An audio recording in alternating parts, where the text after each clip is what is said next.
Hello everybody, have a good day. So, we have discussed regarding your that frame that we have shown you. At the end I shall tell you that how we have developed, that I shall discuss later on. So, let us start with that part 3, and that one we are talking this particular one here. So, now we understand that grid, because before just showing the grid it may be difficult for you to understand. So, that is why I have taken that one, and then we have decided that we can take any one of the frame we can consider.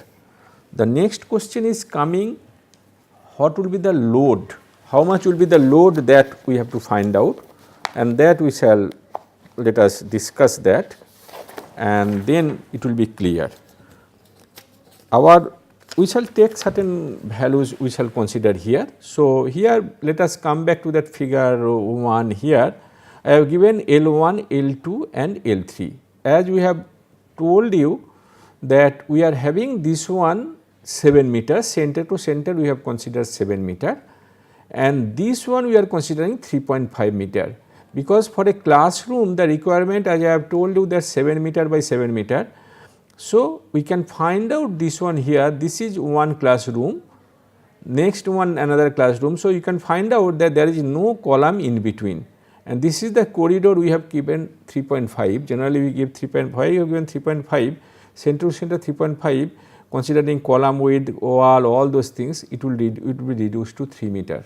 So, that way, and since we are considering this one doubly loaded, I mean to say doubly loaded classroom means both sides it is classrooms are available. Generally, you will find out the classrooms are available in one side, but here classrooms are available in both sides, and that one is not generally it is not preferable, because the thing is that the noise will be more. But anyway, this is as I have told you, we are taking a simple problem like that. So, we are having this one say 7 meter, this one 3.5 meter and this one 7 meter, that particular we are considering. So, this is the one we are considering for that plan, and then B, that one we are having at a distance 3.5. So, this particular value we are considering for our case. So, we have let us write down here, this is 7 meter, 3.5 meter, again 7 meter, this is 3.5 meter. So, whatever we can see, this 3.5 meter, that is governing one, and then also you note down that Ly by Lx, which is coming as 7 by 3.5. So, 2 meter, just sorry 2, just we are taking the advantage of 2-way slab. This is the one we can consider, that way we can find out here.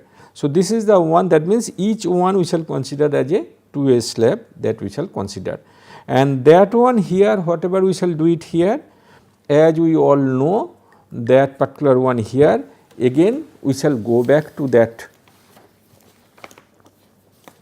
that earlier table, that whatever I have given you, that particular one here. Let me just show you. So, sorry, yes. So, we shall follow this figure. It is very difficult to see, just to give you idea that we are having interior panels. Let me note down that, then it will be easier for you to note down that in the paper. So, one is that here for slab we are having panel 7 meter by 3.5 meter for classrooms.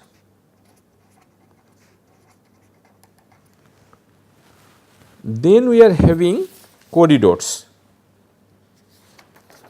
that is 3.5 meter into 3.5 meter for corridors. So, this one Ly Lx 2 for this one Ly by Lx 1, that means two extremes in between the 1 and 2, that what. As I have told you that teachers always take a simple problem, you see that what a simple problem I have chosen. So, coming to that one here, that we can consider here. So, coming to that, we are having one interior panels,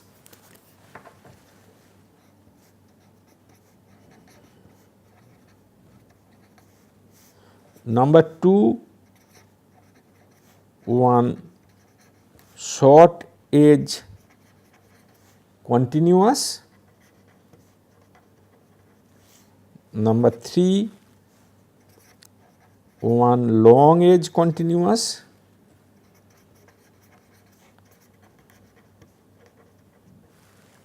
number 4 two short edges discontinuous,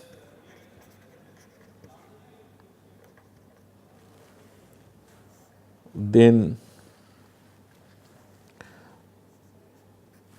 I think I have done it, two adjacent edges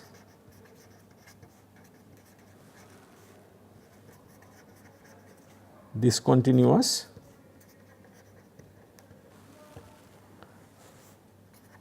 two long edges, as I am writing, just bear with that, two long edges discontinuous,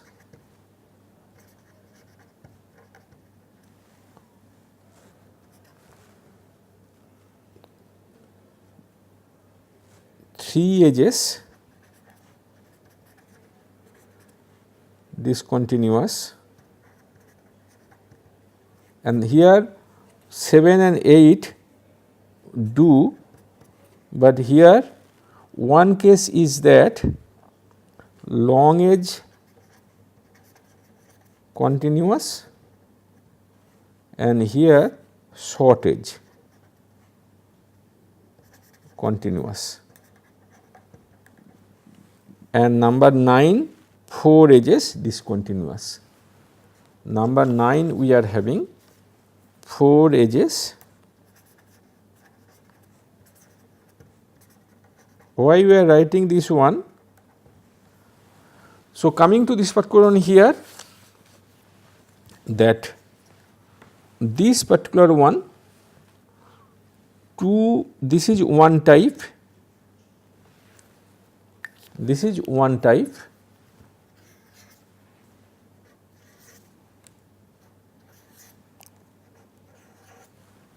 so two adjacent edges discontinuous. This is another type,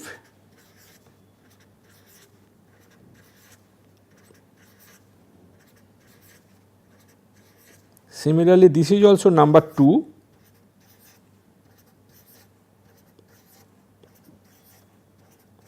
that one short edge discontinuous.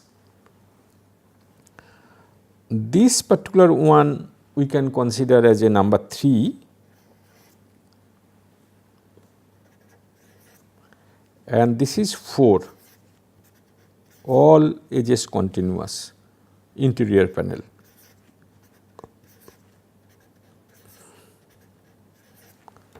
So, that means here out of so many panels only we have to design for 4 slabs, 4 slab panels. So, this is the one we have to consider, that only we have to consider that one as a say 4 slab panels that you have to consider. So, 4 corner, that is one type, then all edges here 1, 2, 3, 4, 5, 6, 7, 8, 9, 10, 11, 12. So, all of them we can design, that we can find out, and we can show this one another type and this is another type that we can consider here. So, whatever we can do it here, all of them that we can design, that means we shall take one of them and we can solve it here, and then according to that we shall find out alpha x, alpha y, that we can find out, and on the basis of we can do it. So, this is the one. So, first one you have to do it your design of slab. So, design of slab, that you have to do it. I am not going to detail of all those things, because just to inform you this particular one here. So, you choose accordingly and you find out that you choose accordingly and you find out that only you design for that. So, that we have to find out and we have to solve. So, let us come back to here, this particular one here we are considering. So, we can find out here that one we can get it here, this one, then this is the one we have decided. This is the frame that we shall consider, that frame we shall consider here.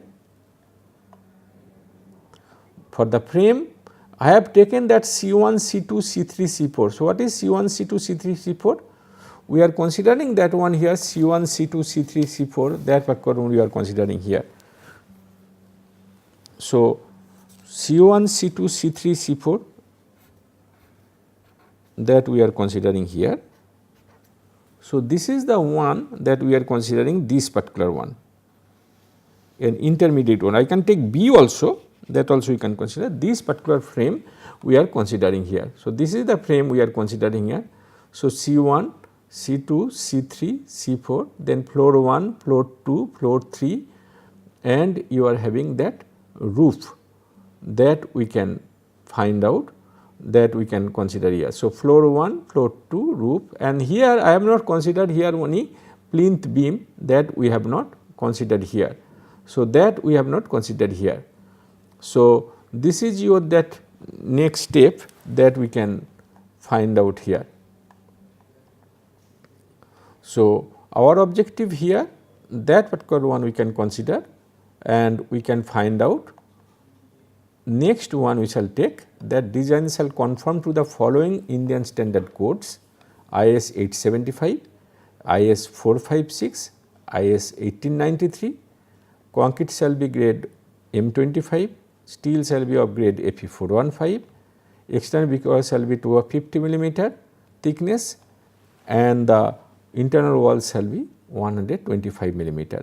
The width of stairs shall be 1250 millimeter, that particular one we shall consider. So, this is the one that we shall consider for our design purpose, that particular one we shall consider. So, whatever we are telling, that particular one, say external walls means this is your external wall, then this is your external wall, this one your external wall, and this one your external wall. This one we are getting this particular one here, and in between also I can give external wall, here also I can give. Whatever we are considering here, that this particular frame, whenever you are considering, there is no wall here, because it is within the classroom. So, this particular, but this particular one can have to avoid that internal wall also, we can keep this particular one, we can keep it as a that particular one we can keep it here.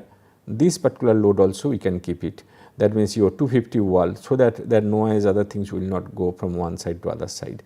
So, that way you can consider here. And next one, internal walls, whatever we are having, that we can find out. This is the general rule that we consider.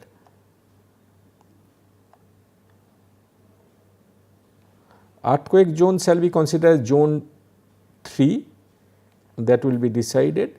Live load on floor 3 kilonewton per square meter, live load on corridor and staircase 4 kilonewton per square meter, live load on roof 3 kilonewton per square meter, that we shall get it from IS 875, that we shall get it from IS 875. Plinth level is to 600 millimeter above ground level, foundation say 1200 millimeter and 150 kilonewton per square meter, that is below, that we shall consider here, that 12 minimum, that particular we shall consider.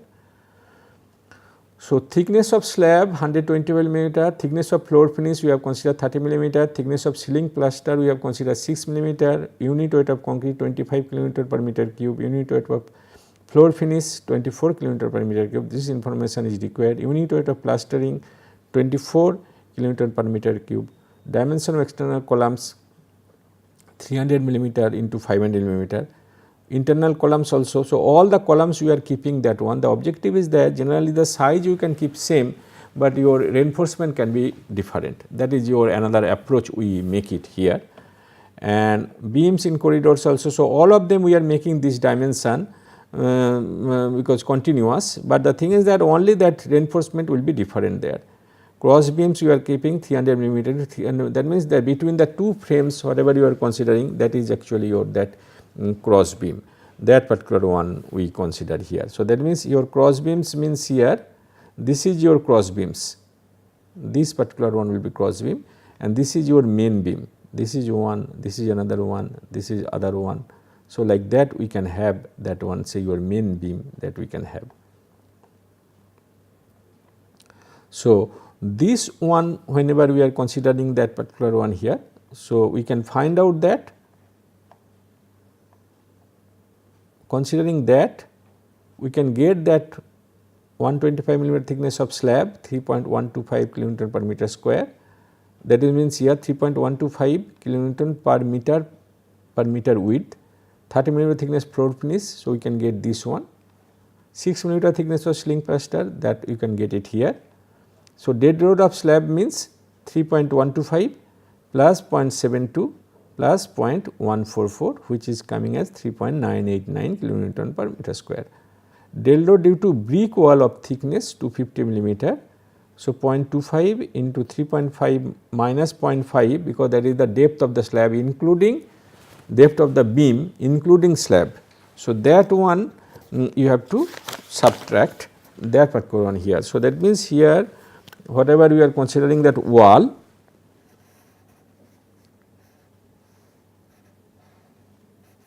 this is beam,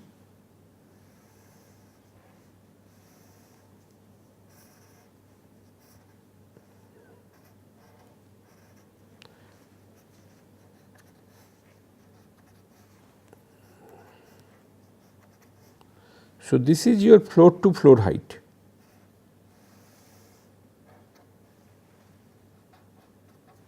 And that we have taken as 3.5 meter, and this is your wall.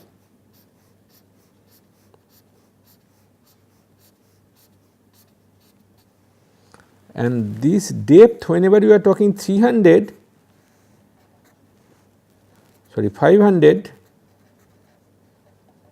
that is from the top. So, 500 millimeters. So, that is why this one you have to subtract. So, floor height minus this depth, that is what we have done it here. So, 0.25, 3.5 minus 0.5 into 20, so that 15 kilonewton per meter, that particular one we are getting that brick wall. If it is say 0.125 thickness, then we are getting 7.5 kilonewton per meter, that is the one we get it here. Now, between classrooms, that means here there is no window. So, that is why there is no reduction in load, but generally it happens that if we have that load, that your load that you can consider here, just to give you idea, just your consideration, that whenever you are having this wall you will consider that is 250. So, here you will have windows. So, that is why you will have certain reduction in the load. Maybe you can consider that whatever load you are having, so 60% of that load you can take it here for your that wall. But here whenever you are having that in between the two classrooms there is no opening. Since there is no opening, so we shall consider this one as a one wall we can consider here. So, that continuous wall without any reduction of the load, that we shall consider. Next one we are having, so UDL per meter length of beam due to slab, floor finish and ceiling plaster. So, this particular load we shall get it here.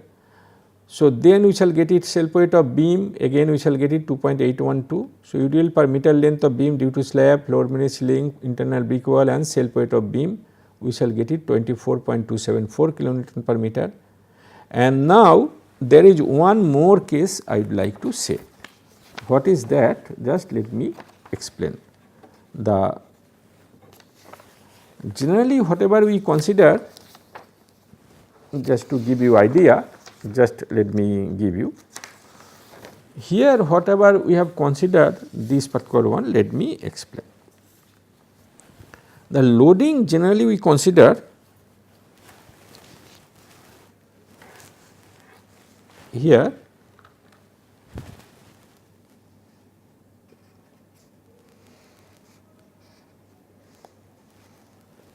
actually it is 45 degree.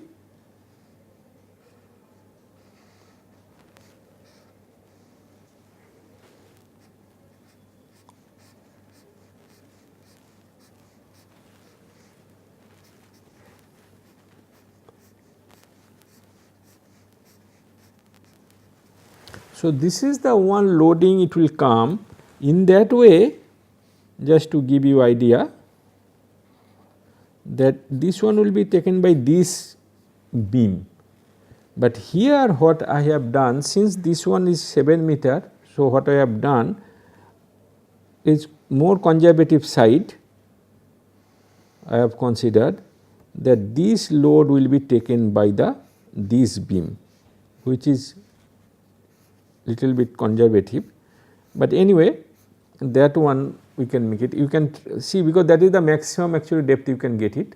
Otherwise, if you take this one, that is also, that is actually exact one that you can find out, but this particular one to be taken more easily, that we can find out this particular load we can consider. That means this way it will go, that one, that is whatever we have considered, that 3.5 meter, that one actually we have considered. In actually practice, the trapezoidal load will come here. In this case, the load will come in this particular fashion. So, like that.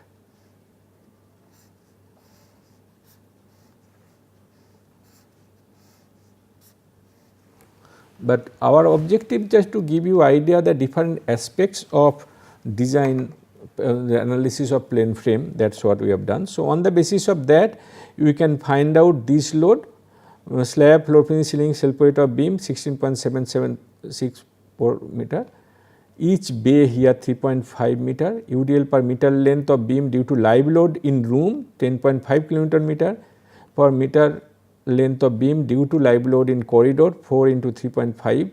So, 4 meter actually for corridor. So, here just I would like to say that one for staircase, for corridor, we generally take 4 kN per square meter for educational building, and which you will get it in IS 875. And then we can find out that particular one. Just to give you idea, I think that I can show you that code actually, that particular one it will be clear. This is one, the code which we use it actually, code of practice for design loads other than earthquake for buildings. So, imposed load here. So, you can get that load, all those things you can find out here. This is the one, that code, just to give you idea. So, you can get in table 1 all the informations, you can get it in table 1, you can find out, and then we can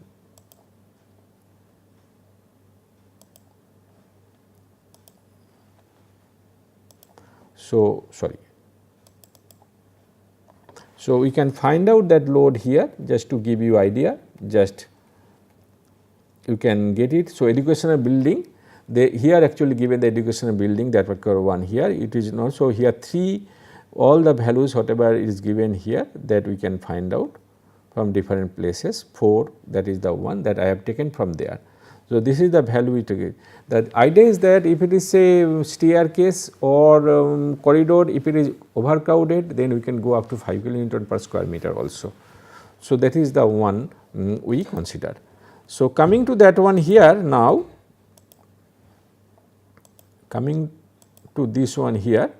So, we can find out that 10.5 and corridor 14 kN per meter. So, dead load of roof, we can take it here, all of them that we can, live load of roof that we can consider here, that particular value we can consider here. It is little bit conservative, no doubt. Dead load of third floor we can find out there. Second floor, that we can get it here, this value. So, if these values are changed, according to that whole thing will be changed. Dead load of first floor and dead load of that we can. So, now the thing is that here I have taken a very simple way, because I have just given the idea, because these value are changed. So, your value will be that you will get a new value. So, whatever we have done here, that both dead load and load of roof will be different from other floors. for simplicity same load is considered. So, I have considered that one for simplicity, that because the idea is that you start with a small problem and then you keep on changing the actual one, because first you know the procedure and then we can go ahead like that. So, our load is like that. We have taken a simple way that all of them for dead load I am getting here, all of them this particular load I am getting it here, and then I am getting the live load, that particular one I am getting it here. So, total load I am getting 594.545, that particular one load we are getting it here. So, this particular load whatever we are getting. So, now this load, for that what I have to do, we have to go for then analysis, because that is actually more important here, that because what I mean to say, this particular problem you can do it earlier days, we used to do it manually also. Nowadays we use computer program. If you like, you can write your own program also, and with that also you can get the result. That particular one you can do it here that way. So, we have taken a very, as I have told you that I have taken a very simple way, I have taken it here, that dead load, live load and that particular one here, so that we can find out the distribution here. If you change this load, other loads also, because you may find out that load actually taken, that means here in the roof also it appears the load has come, that your brick wall also taken, that in the roof actually brick wall should not be there.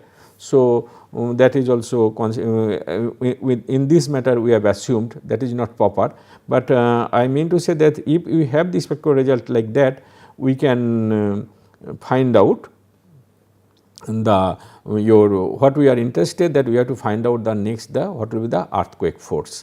So, we are having your dead load, then we are having imposed load, and then we are having earthquake load. So, these are the three loads that we shall consider, and on the basis of that we shall do our analysis, and then finally we shall go for design.